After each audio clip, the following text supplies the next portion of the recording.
Mesdames et messieurs, frères et sœurs, bonjour, bonsoir, ça dépend de là où vous nous suivez. Nous sommes encore très heureux de recevoir aujourd'hui le révérend John Lissala sur notre plateau Oasis TV. Je crois que ce n'est pas pour la première fois qu'il vient de passer sur notre plateau. Pasteur, soyez les bienvenus. Oui, merci bien-aimé Eli. Que le Seigneur bénisse également cette veille tellement partagée. Nous sommes très heureux de vous recevoir encore une fois. Aujourd'hui, nous avons un sujet qui semble ne pas être aussi facile, mais avec l'aide du Seigneur, on va essayer de développer ça et je crois que ça va aider les enfants de Dieu. Aujourd'hui, nous parlons sur la différence entre Dieu et Jésus. Ah bon, vous allez nous demander est-ce qu'il y a-t-il une différence? Et le révérend John Lissala va essayer un peu de nous orienter par rapport à ça.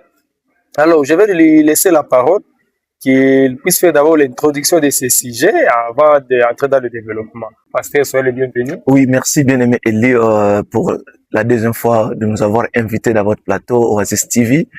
Une émission que j'aime beaucoup, une chaîne aussi qui me vend tout droit au cœur. Merci beaucoup, c'est une joie vraiment encore d'être avec vous ensemble ici. Oui, merci bien-aimé, la joie est partagée. Merci. Aujourd'hui, nous avons un sujet, c'est un sujet qui n'est pas facile, mais je crois avec l'aide du Seigneur, nous allons développer ça.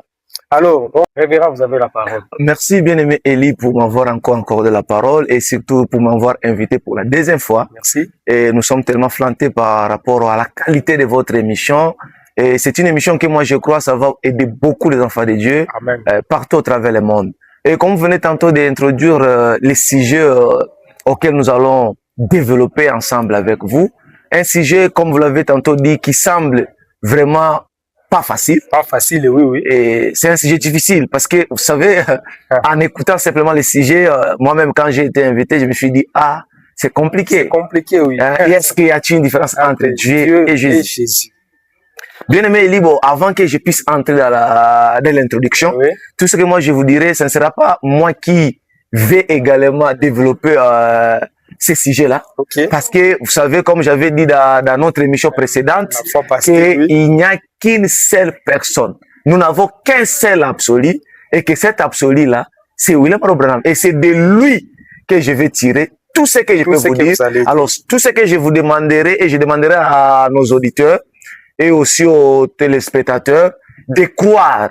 Donc, je ne viens pas avec mes opinions, je viens avec ce que l'absolu a déjà dit. L'absolu a déjà dit. Et donc, tout ce que je dirai, je ne ferai que lire.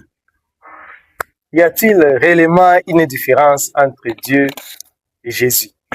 Oui, certainement, il y a une très grande différence. Il y a tellement une grande différence. Parce que quand nous voyons déjà Dieu, et il y a déjà et non, il y a une différence entre Dieu et Jésus. Les et là, il y a des conjonctions. Il y a des conjonctions, oui. Donc, il y a un Dieu et il y a aussi un Jésus. C'est cette différence, bien sûr, dont nous voulons savoir tout au long de notre émission ici. Bien-aimé Eli, je ne sais pas si vous personnellement, frère, vous allez aider les gens pour lire. Hein. Je ne sais pas si vous avez très disponible. Oui, ça sera une très bonne chose. Alors, pour directement commencer avec les sujets, la question est simple. Le sujet aussi est tellement simple. Y a-t-il une différence entre Dieu et Jésus? Je commence à dire oui. Il y a la différence. Il y a la différence. Parce que Dieu et Jésus, ce ne sont pas les mêmes personnes. Il y a un Dieu et il y a aussi un Jésus. Alors, pour commencer, nous commençons avec la lecture de la parole. Je suis dans Hébreux chapitre 7. Tout le monde va vérifier. La Bible dit ceci. Je suis dans Hébreux chapitre 7. Je lis la Bible. Chapitre 7, disait. Versets 1 à 7. Car c'est Melchisedec, le roi de Salem, sacrificateur du Dieu très haut, qui alla au-devant Abraham lorsqu'il revenait de la défaite du roi, et qui le bénit, auquel Abraham donna par la dîme de tout. Premièrement, étant interprété roi de justice, et puis roi de Salem, c'est-à-dire roi de paix. Sa père, sa mère, sa généalogie n'ayant ni commencement de jour, ni fin de vie.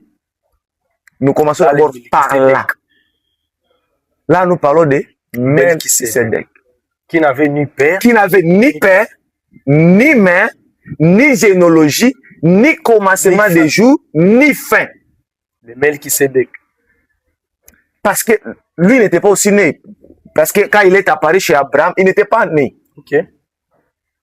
Donc, et pourtant, si nous commençons directement avec Jésus, Jésus avait un père. Jésus avait un père. Parce que par la définition, Dieu ne peut pas avoir un père. Dieu ne peut pas avoir une mère. Dieu ne peut pas naître non plus. Je ne sais pas si vous, personnellement, vous comprenez cette logique des choses. On comprend de par le Melchisédek, oui, qui n'avait ni père. Ni père. Parce que Dieu lit ça pour donner d'abord la définition de qui est Dieu. Dieu ne peut pas avoir une généalogie. Dieu ne peut pas avoir un commencement des jours. Dieu ne peut pas avoir la fin non plus des jours. Allons-y. Alors, pourtant, Jésus, donc personne ne peut me contredire pour dire que Jésus n'a pas un commencement. Il n'y a pas à contredire jusque-là. Vous voyez? Oui, oui. Et là, c'est d'abord par la définition. Et Dieu, ici, je prends encore, je prends également Frère Branham, parce que je dois commencer avec Frère Branham. Oui, l'absolu, comme j'avais dit, c'est l'absolu. Okay. Je suis dans la prédication Hébreux chapitre 7, première partie. Hébreux chapitre 7, première partie. Prêché le 15 septembre 57 soir. Je commence au paragraphe 25. Écoutons ici ce que le prophète nous dit. Il dit qui c'était, parce qu'il parle de celui qui est apparu chez Abraham, dans Genèse 18. Dans Genèse 18 aussi, et même dans Hébreux ici. Il dit qui c'était? C'était Jéhovah. C'était le Dieu tout-puissant lui-même. Branham me dit, ça ne pouvait pas être personne d'autre. Mais remarquez, il demeure il demeure à perpétuité. Il est attesté ici qu'il vit, il ne meurt jamais. Là, c'est le Melchisédek. C'est le Melchisédek, le Jéhovah. Là, on ne parle pas de Jésus. On ne parle pas de Jésus ici. Parce que toi, tu connais que Jésus était décédé. Tu connais que Jésus est mort. Allons-y. Ici, on dit Dieu là, qui était Jéhovah. Ah. Il dit, lui, il ne peut pas, il vit et il ne meurt jamais. Et il continue, il dit, il n'a jamais été autre chose que vivant. Il demeure à perpétuité. Écoutons, je suis au paragraphe 27 maintenant. Maintenant, Jésus a été rendu semblable à lui. C'est Melchisédek. Il dit, il a été rendu semblable à lui. Et Branham me dit, j'aimerais que toi tu le lises. Or, la raison pour laquelle il y a une différence entre Dieu et Jésus. Déjà, Branham nous donne la différence. Entre Dieu et il dit voilà pourquoi il y a c'est Branham, ce n'est pas moi. Il dit voilà pourquoi il y a une différence entre Jésus et Dieu. Branham donne la différence. Il dit Jésus a eu un commencement et il dit Dieu n'a pas eu de commencement. Je suis en train de lire. Nous vous écoutons. Je crois nos téléspectateurs. Je crois que les spectateurs ne peuvent pas me prendre beaucoup de recul. Parce que c'est pas vous. Ce n'est pas moi. Je vous ai dit que tout ce que moi je peux vous dire, c'est ce que l'absolu a dit. Amen. Soit nous croyons l'absolu ou soit nous croyons les mensonges. Et Frère me dit aussi longtemps que vous êtes habitués à écouter les mensonges, ces mensonges-là deviendront une vérité pour vous. Je continue avec la lecture. Il dit voilà pourquoi il y a une différence entre Jésus et Dieu. Il dit Jésus a eu un commencement. Dieu n'a pas eu de commencement. D'abord, la première différence, ça commence là. Jésus a eu un commencement. Mais Dieu n'a jamais eu le commencement. Mais Dieu n'a jamais eu le commencement. Et nous continuons avec la lecture. Il dit, Dieu n'a pas eu de commencement. Est-ce que nous sommes d'accord? Nous sommes d'accord avec cette différence que Branham vient de nous montrer maintenant. Mais il dit, au contraire, Jésus a été rendu semblable. Quand on dit rendre semblable, c'est-à-dire, c'est quelque chose de comparatif, faire comme. Il a été rendu semblable. Alors, pasteur, j'aimerais parler toujours de frère Branham. Oui. Nous savons que dans la Bible, oui, c'est les disciples, ils ont dit à Jésus, mais montre-nous le Père et cela nous suffit. Cela nous ramène à savoir Père, Fils et Saint-Esprit, Jésus. Comment peut-on nuancer par rapport à la différence là que vous soulevez? Parce que Jésus était le Père. Et nous savons que le Père aussi c'est Dieu. Vraiment, que le Seigneur bénisse richement mon précieux. J'aime cette question-là. Et moi, je vais répondre toujours avec les Écritures. Moi, je réponds avec les Écritures. Toujours les Écritures. Toujours les Écritures. Je dois répondre avec les Écritures. Parce que cette histoire, c'est une histoire qui demande vraiment Nous devons savoir vraiment cette différence. Oui. Écoutez ce que ici la Bible dit. Je suis dans Jean chapitre 5, verset 43. Je suis venu au nom de mon Père. C'est Jésus qui parle. Ça s'écrit en rouge. Il est venu au nom de son Père. Pour te dire qu'il y avait un Père. Le Père était là. Le Père était là. Oui, oui. Donc, les grands problèmes avec nous, c'est quoi? Il y a le nom du Père et l'homme de Jésus. Et l'homme de Jésus. Maintenant, les gens confondent. Parce que ici, Jésus dit, il est venu au nom de son Père. Donc, on suppose que le nom du Père, c'était Jésus-Christ. C'était Jésus-Christ. Jésus avait seulement le nom du Père. Lui n'était pas le Père. Qui était le Père? Le Père, c'était le Dieu là, Elohim, celui qui existait par lui-même, qui a créé la jeunesse. Et je peux encore aller très loin, qui n'a pas le commencement ni la fin. Parce que frère me dit, celui qui est apparu chez Abraham là, ce n'était pas Jésus, parce que Jésus n'était pas encore né. C'était le Père. Le Melchisédek. Le Dieu. Il avait pris une forme. Il avait pris, et cette forme, c'était pas aussi non plus Jésus.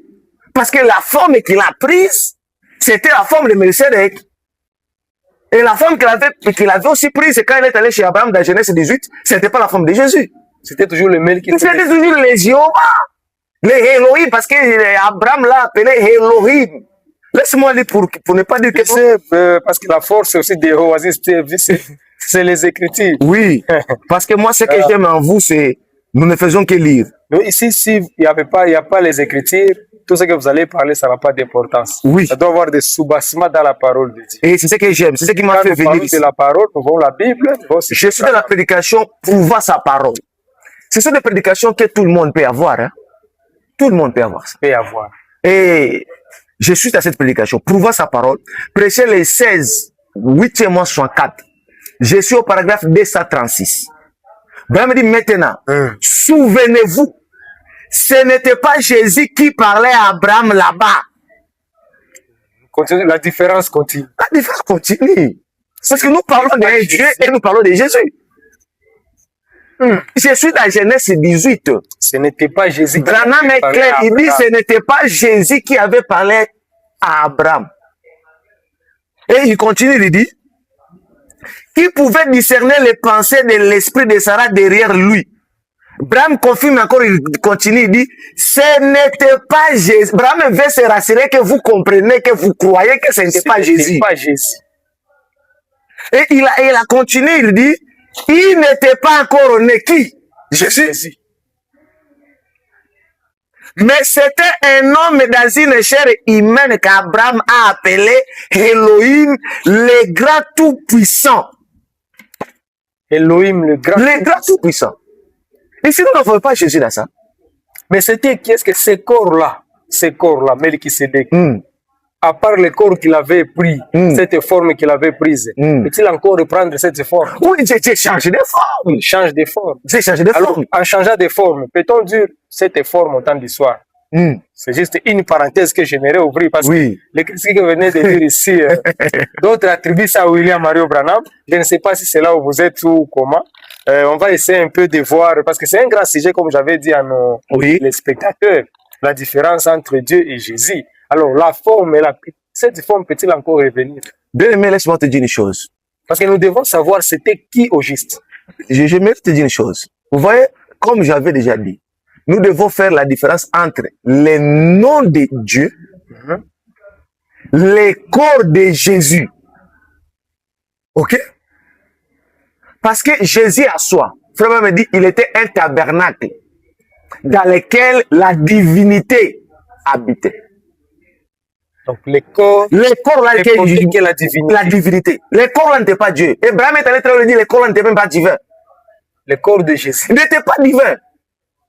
Quelque chose qui n'est pas divin n'est pas sacré. Le corps. Bien aimé, le problème est que nous ne voulons pas simplement faire parler frère Branham. Le problème est que quand je vous dis, on va faire parler frère Branham. Le corps de Jésus. Le corps de Jésus. Frère Branham dit, Jésus corps là, il était juste le temple dans lequel Dieu habitait. Et le temple, est-ce que vous pensez que c'est seulement dans ce corps de Jésus que Dieu va habiter? C'est seulement ça?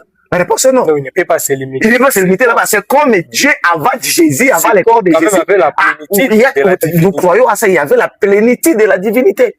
La plénitude complètement habitée dans ces corps-là. Et il n'y a que ces corps où la plénitude n'est pas. Non! Nous pouvons avoir des portions de divinité, mais écoutez, laisse-moi d'ailleurs, je peux encore vous choquer aujourd'hui. Non, ne choquez pas nos téléspectateurs, à moins que vous allez lire. Je vais le lire. Si vous allez lire, là, on va croire. Frère Branham me dit, choquer quand même. Frère Branham me dit, c'est comme il donne l'exemple d'un océan.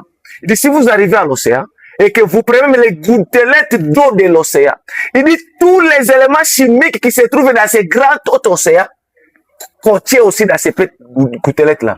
Il dit, c'est la même chose avec la divinité. Il dit, Dieu n'a jamais eu une partie faible et une autre forte, et jamais.